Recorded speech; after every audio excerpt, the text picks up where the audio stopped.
Hello, everyone. Welcome back to the Adam Nessim Show. Today, I have Taylor Brana with me, a resident physician in his fourth year of psychiatry. He is a serial entrepreneur, podcaster, the host of the Happy Doc podcast, and creator of digital education platforms. He has interviewed 100 plus multi-million dollar CEOs, TEDx speakers, and fulfilled physicians. His goal is to inspire others to live life with fulfillment and to lift the collective energy of those he interacts with. So Taylor, thanks so much for joining me. Happy to have you here.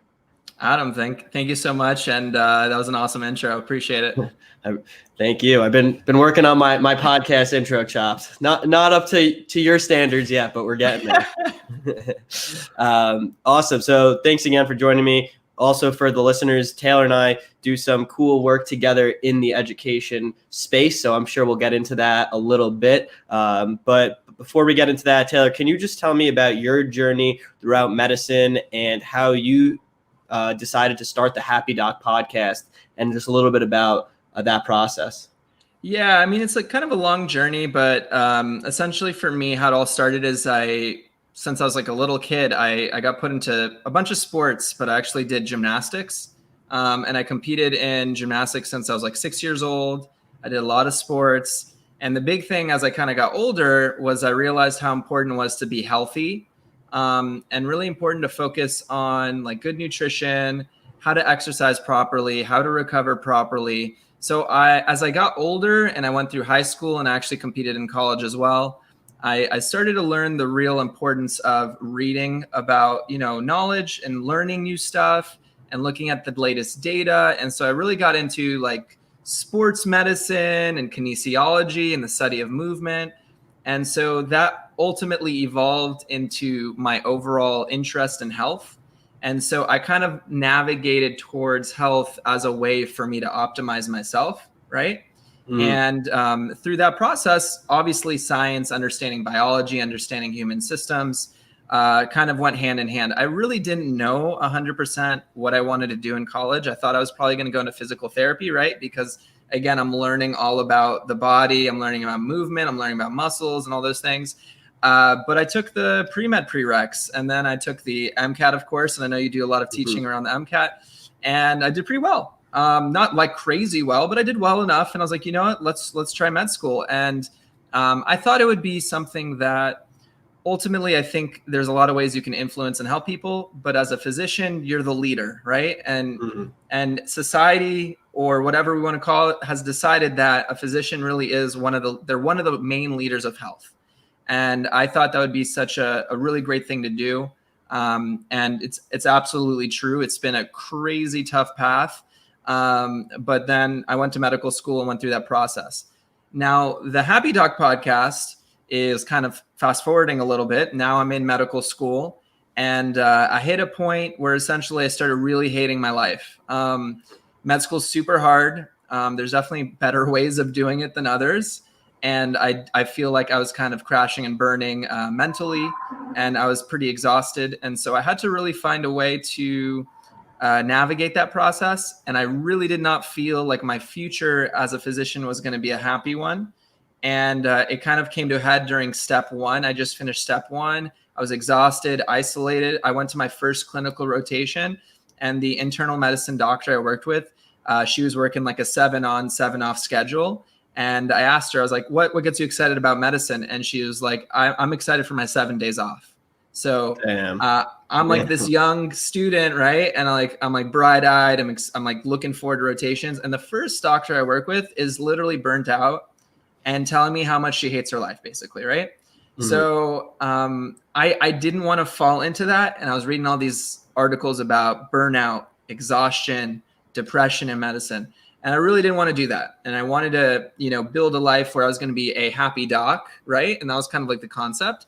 And reach out to other happy doctors, reach out to other fulfilled people, so I could learn from those awesome examples and then translate that and take those stories and those tips and those tricks, just like I'm sure you're doing with this show, and kind of applying it to my life. And if I could help people by recording that and posting that, that's even better, right? So that's kind of how it happened. Awesome. It's a great story. And unfortunately a reality in medicine, as you know, and I know far too well. But things like this hopefully are fighting back against that and allowing people in healthcare to find balance with both their professional career and what they want to do outside of that. So what would you say are some of the major takeaways you found from interviewing so many people, especially doctors and healthcare workers, that either experienced burnout or those that did a really good job at preventing it? What are some things that you found, maybe patterns that came up amongst these individuals? Yeah, I mean, there's different levels too, right? So it depends on, now, am I going to be speaking to my pre-meds? Am I going to be speaking to my medical students? Or am I going to be speaking to my residents and attendings? If even overarching all of that, we got to look at the facts here. So I'm going to really break it down really simply. Every person has 24 hours, okay? And what you do in those 24 hours and how you sort of manage that time is going to be really critical. There's people that kind of go with the flow and just try to make it work. And there's other people that have a strategy and have a plan and have a way of acting that's ultimately going to optimize them, right? And specifically in med school and residency, you kind of know your schedule, right? Like for the most part, you're going to get your curriculum, you know your hours of school, you know your hours of work, you know your hours that you're going to be free. And so fortunately or unfortunately, you really got to be very focused on your strategy and like, how are you going to plan out your day? And there's certain things that you can do, and everyone's a little bit different. But I found out for myself, for example, that if I hit the gym before I went to school and before I went to lectures, my day was substantially better, right? So the people who are successful, the ones who really are able to, I'll say, manage pre-med and med school, we'll focus on that first, and even residency. Those are the people that figure out the high action behaviors, the high yield behaviors. I love high yield, right, for students, that are ultimately, everyone loves high yield.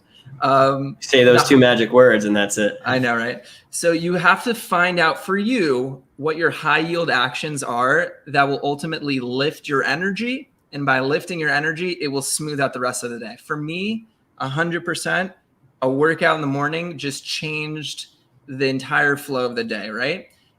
Something even before the morning is maybe doing the plan, right? Revisiting what your plan for tomorrow is going to be, prepping your clothes, having your, if you have a breakfast, prepping your meal, your breakfast the night before, right? These little steps, even though it doesn't sound like a lot, it incrementally will change everything. And I'm telling you, especially for med students and pre-meds who are super stressed out, you guys aren't eating enough. You guys aren't sleeping enough.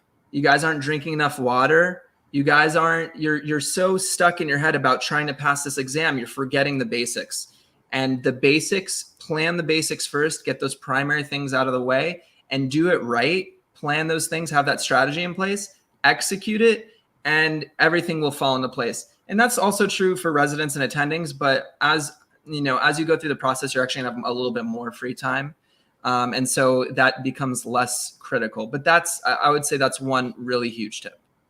Yeah, I think those are all really great points, and something that once you enter pre-med for some reason, everybody decides to forget is that taking care of yourself first is actually going to allow you to do better in the long run than, burning out, getting no sleep, feeling like you have to be studying 24/7, because that's actually going to lead to less efficiency. But yet most people will choose the former for some reason. And I think, shows like this and hopefully like the Happy Doc podcast can get out that word that doesn't really have to be the case. So interesting to see that for you, it was the gym. I'm sure there are other things that you do as well, but for me, it was working out as well and just finding balance in other areas so that I feel like my entire identity is not wrapped up as I'm just a medical student. And that's why for me personally, entrepreneurship was such a great outlet, because that allowed me to feel balance in this, again, the aspect of like, all right, yes, I'm a medical student and I'm working a lot, but this is not the only thing that is in my life. And so I think when you start to feel like that, that's where students start to burn out. So getting good sleep, seeing friends, family, having other hobbies is so important for that exact reason. Yeah, and I'll give you another example, which I think is like, again, a lot of these students, a lot of people going to med school, right? You're in your probably young 20s, right? Most students. Now, there's some students that are a little non-traditional, 30s, 40s, 50s, what have you.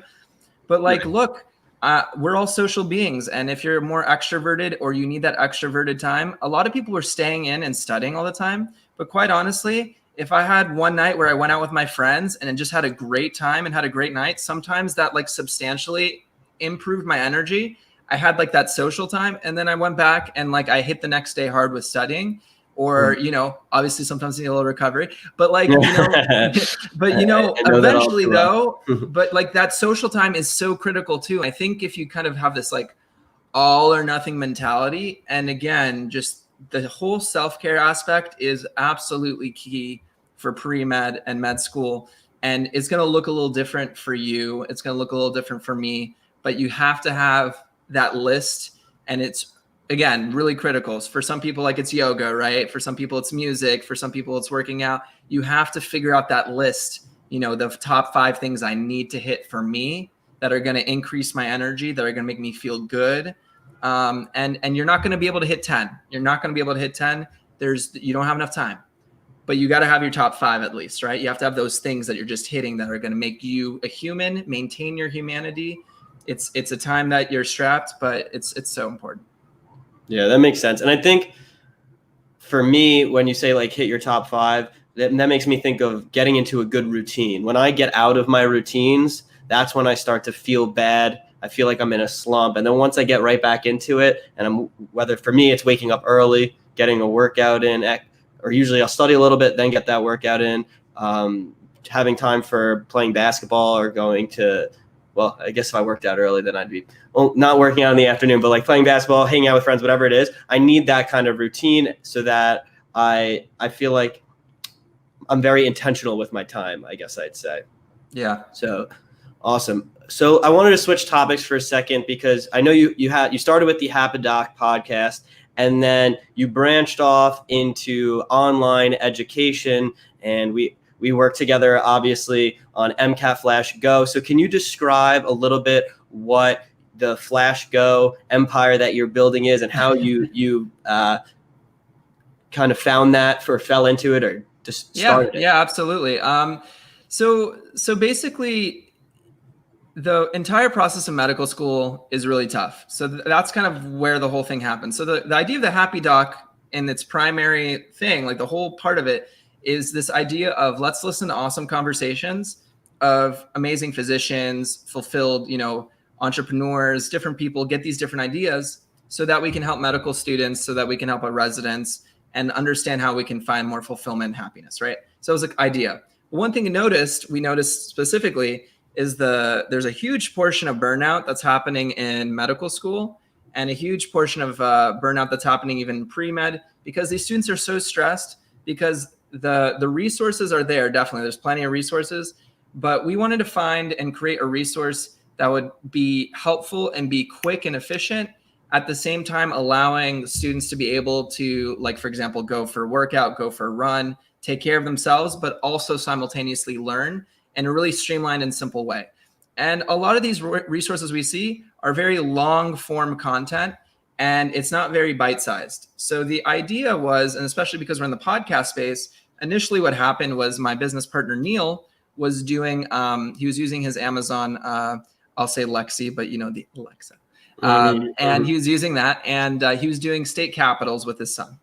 And so it'd be like, California, what's the state capital? And then you'd have to answer, right?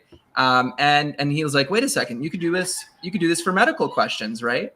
So all of a sudden, essentially what was happening was Neil had the light bulb, we had a chat, and I have actually a little bit of a programming background. I was like, we could do this for the voice devices.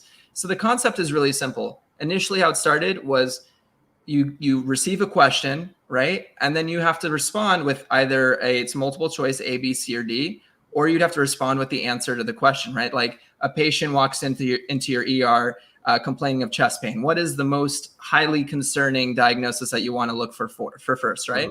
And then you would say myocardial infarction or heart attack, right? So you'd respond, right? And that would be how you would kind of test yourself. Well, it got a little bit more, interesting once we started to reach out to different companies and groups, and we found out we could actually do this thing. So we built the first voice-based interactive question bank where you can do questions on these voice devices like the Amazon. And I don't, by the way, for anyone listening, I'm trying not to trigger my own, which is next to me. Or everybody else's who's listening, Right. maybe on Right. the very device.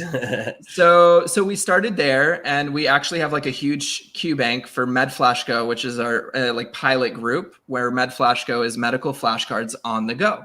And so the concept is simple. Imagine in the future, you're having your headphones, you're going for a walk, you're going for a jog, you're chilling on your couch, you're doing whatever, and you want to access some ambient questions, right? And you can do that. You can have a little breakaway, but you can also test yourself a little bit and get that quick knowledge. And so our idea is not to take over and change medical education entirely. Our idea is, can you feel okay leaving your house, going on a run, going on a walk, going for a hike, but then throwing in a couple questions here and there. And then so you can just like revisit and use your audio verbal skills. And then that evolved into our podcast because, again, we have these short, sweet episodes. We try to keep them pretty short. You have one question, you have one explanation. And again, it's this concept of this idea of an education, which is quick, efficient, and you're moving and you can do that on the go. So that's kind of how it evolved. And it came from this true issue. And I'm sure you see this too, where sometimes you feel guilty, if you're not studying. And sometimes you feel guilty when you leave the house and you want to do something for yourself. Sometimes you feel guilty when you want to go on that workout, but you're really behind. So why can't we find a resource that lets you do the moving, lets you be on the go, lets you absorb information in the car on your way to the surgery rotation at 5 a.m. so you can look super awesome. But also, and at the same token, you don't have to completely kill yourself and be always in the books.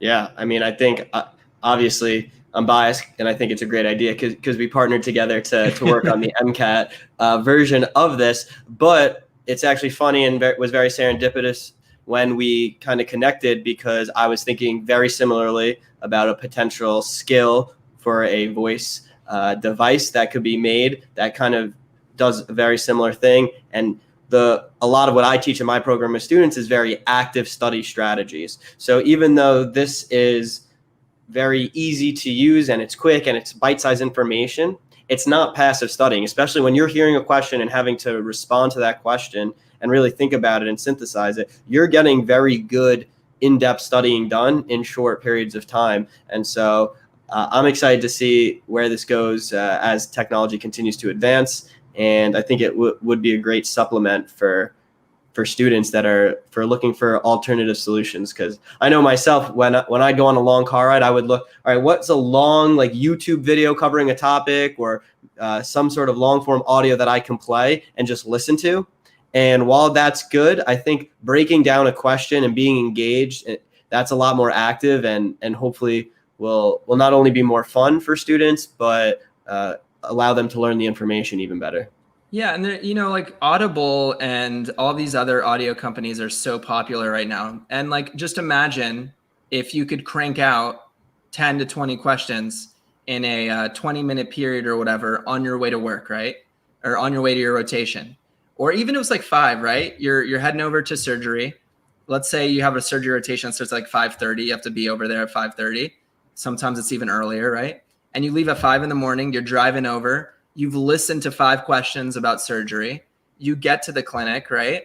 And then you ask the surgeon or the resident you're working with, hey, I was doing questions this morning and blah, blah, blah came up. And they're like, wait a second, you did questions this morning? They're going to think you're like, sometimes Gunner gets taken. They're going to think you're serious. And they're going to think that you're really, hey, I was thinking about the celiac artery today after this question I had. Can you guys like tell me more about like, whatever it is, right? And I just think that idea would be super cool. Yeah, absolutely. Looking forward to seeing that continue to grow and where you take it and where we're able to take it and hopefully impact a lot of students out there. So what are some of the things that you're looking forward to right now? I know you're getting to the end of your residency. Do you have any future goals with that and being both an entrepreneur and a physician? Yeah, I think the big things that I'm looking forward to right now, I'm in a specific phase of my life, and it's very different. Like I'm telling you right now, like going through medical school and going through this whole training, you are delaying your life so much, right? Like a lot of your friends, and Adam, I'm sure you see this a lot too. Like a lot of your friends from college or from school, they went to work right away.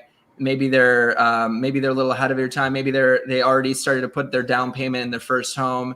They're married. They have their first child. They have this. They have that. And I understand that some people have kids and families that also go to medical school, but like these people have already started their lives. They've started their careers. They've gone through something. But meanwhile, medical students and residents and new freshly minted attendings, you've postponed things for so long. So for me, it's like every little step, like I'm about to graduate, like there is no field on this planet where your income 4x's or multiplies by 3 to 4 times in literally one day, right? So like you become attending. Yeah, like for me, it's like June 30. Does June have 30 days or 31? I can't remember. So like June 30th or last day of the month, right? Yeah. I'm making 50-ish K. And then July 1st, it's 200, right? Wow. That's like, it's mind blowing. And it really is. And so I think like the shift right now for me is like build out. Like, what is my life going to look like in the future? What do I want to do on a daily basis? Like, am I going to be a physician? Am I going to shift over to doing entrepreneurship? I have a scholarship right now. It's called the NHSC, where I have to do some work in an underserved community. And that work's gonna be really hard. So I'm actually trying to look at some spots around the States. I'm in Philadelphia right now, but I'm looking at different locations. Hawaii is actually at the top of my list. Oh, wow. Yeah, because, at this point, I don't have like kids or anything, right? So I might as well go work somewhere that's really beautiful, have a really good time. And enjoy the process while I'm helping the underserved community. So Hawaii is actually up there on my list. And I love entrepreneurship, and we could talk about that whole process too. But there's the really cool thing about being a physician is you get to impact people's lives, and you get to help them, and you get to help one person at a time. The really cool thing about entrepreneurship when it comes to impact and the skills you develop is you can help thousands of people, and you can have a huge impact with the same amount of action. And with entrepreneurship, you can take a huge dream that you've always believed in, and you learn the skills to actually bring into reality. So as a physician, you help a single person every day or a couple people every day. As an entrepreneur, you can have that huge impact. But as a physician entrepreneur, you can save lives, you can have a huge impact, and you have the skill set to really impact lives in a even more powerful way. So for all of those reasons, I'm just super excited to keep building, keep hustling, keep being part of the process, keep doing what we're doing here, talk to amazing people, and build out stuff. I don't know what's going to work. I don't know what's not going to work. But if you don't put in the effort, and if you don't stay consistent, and you don't believe in your dreams, and you don't take it into reality, it's not going to happen. So, you guys I am sure you can feel my passion on this. I can certainly feel it, Taylor. And I know I'm preaching the choir here because I see the hustle in you. So there's certain things that you can have a fire in life and a passion for it, and I'm really passionate about like continuing the process of life and building things out, and so that's what I'm looking forward to. That's awesome. And yeah, you're speaking to a fellow, I guess I can't say physician entrepreneur just yet, but someone in healthcare entrepreneur. And it's been an extremely rewarding experience thus far. What are some of the extra hurdles you feel like you've had to maybe overcome or face as both being a resident and working on a business and trying to, you never know what's going to work. Obviously there are failures that come with entrepreneurship. How's that experience been? So if you're considering, now this is for people who like are fairly creative or have that like underlying feeling inside of you. Look, this isn't for the faint of heart, and not everyone's supposed to be an entrepreneur. So if you're going to do this, you got to understand that like, you are going to have to put in a lot of, grunt work to see something take off, right? I would say the biggest challenge is that and I've learned this through the process, is there's two separate minds you have to have. Being a physician is not being an entrepreneur. Being a physician, you have to be detail oriented. You have to document things. You have to be careful. You do not want to be innovative in medicine, right? You want to use the standard of care. You don't want to go off on different possible tangents, Like believing cowboy. that you're gonna eliminate COVID with bleach, right? You're not going to go and do that, right? You're not going to come up with some miracle cure. You really need to know your stuff. You need to know the details. You need to know the standards, and you need to take care of business. And you have to finish that. That's been actually really tough for me because I'm a natural creative spirit. So for me, that's actually the hard part. But that's number one. So residency or that's number one. Number two is the side hustle. That's the business building. Sometimes, unfortunately, I'm so passionate, and I'd say this is my biggest struggle. I'm so passionate about the projects and the entrepreneurship, I'll forget number one is residency. So that's really important, is to remember that number one is residency. And you got to take care of business. You got to take care of your notes. You got to make sure you follow up on your patients. You got to do your work. Number two is the side hustle. And so that's been the balancing part. So with that being said, when you juggle a lot of balls, some of them are going to drop. Now, the balls that need to drop when you're doing residency and entrepreneurship is your entrepreneur balls, and businesses have to be second. And those balls are going to drop. So the big thing I would teach in this whole thing is patience and action over time. Action over time is more important than getting all of your projects done right away. For residency, you have to take care of that. For entrepreneurship, that can be patient and you can wait. So that's been a real challenge. And then again, in entrepreneurship, you can go crazy. You can have ideas off the wall. You can improve things. You can innovate. You can be creative as you want. But in medicine, you can't do that. So balancing those two different minds, the entrepreneur mind versus the physician mind, has been the more challenging thing. And I think that's something that you really want to make sure that you put it in perspective. That's been super important. That makes a lot of sense, and very good advice to me, very applicable as I enter into residency while still running a company. So I appreciate that. What's something you would tell students that are maybe, or any other healthcare professionals that are thinking about either whether it's entrepreneurship or just like picking up something else as they're going through the process, whether it's a hobby or whatever? I would say they're two different things. If it's a hobby and it's light, as long as whatever you're picking up is ultimately, and you're going to try it, right? You're going to go for it. As long as what you're doing is ultimately going to enhance your energy. A lot of people want to do something a little bit more social. I know it's hard with COVID right now, but whatever you pick up, as long as it's improving you being your best self and it's something that you want to go towards and it's going to expand your mind. I love going for something creative or something with movement or something social. As long as you're splitting it up, I think that's a really healthy thing to do. As you're incorporating anything, especially with a really busy schedule, again, you just want to keep in mind what's number one and what's number two. Number two is going to be the hobbies and the businesses and the build out stuff. Number one is going to be your residency or your medical school or your occupation or job first, because if you lose that, you've lost your stream of income. You've lost the thing you've been working hard for so long. If you're building out a business, the one thing I would teach right away, especially if you're not familiar with this stuff, and it's funny because when I was younger, I would never have followed this advice, is listen to, for me, what worked for me is listen to people who've done this before you. Listen to amazing books, like listen to these podcasts like Adam Show.